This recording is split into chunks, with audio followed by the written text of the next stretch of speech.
That's impossible. Look at the trajectory. It's verified, sir. Welcome to the Provocation Paradigm, where we examine how investigative journalism forced the end of a decades-long intelligence embargo.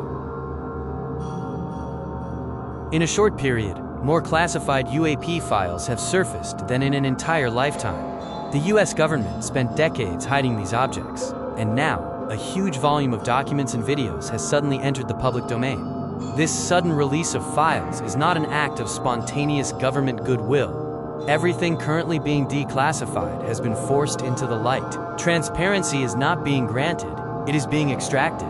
Journalists are using the Provocation Loop, a cyclical strategy, to force official validation of UAP data.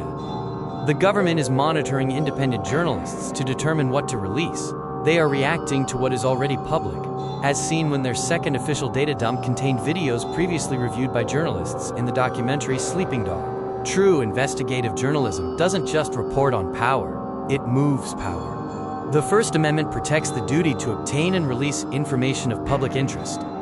The most consequential UAP evidence verified to date is the 2021 Syrian Border Incident. This military footage documents a UAP exhibiting an observable capability that currently defies all known laws of physics. The craft goes from a dead stop to extreme velocity in a fraction of a second, a maneuver no human technology can survive or execute. This is an undeniable deviation from known physical law. The release of this footage is a tacit admission of its authenticity.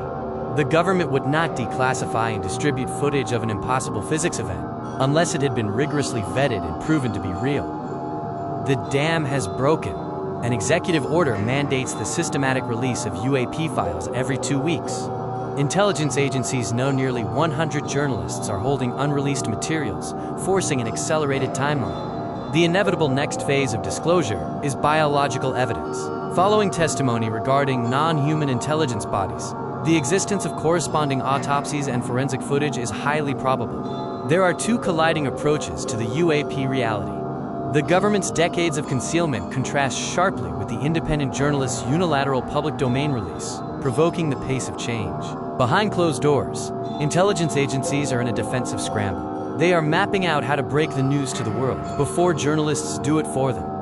Crafting the announcement that we are not alone is only half the problem. The government faces the unanswerable public relations crisis of explaining the embargo on reality for over half a century. The public interest will outpace government permission. If the official apparatus stalls, the data will simply be released without them. The timeline for disclosure is no longer in their control. Keep your eyes open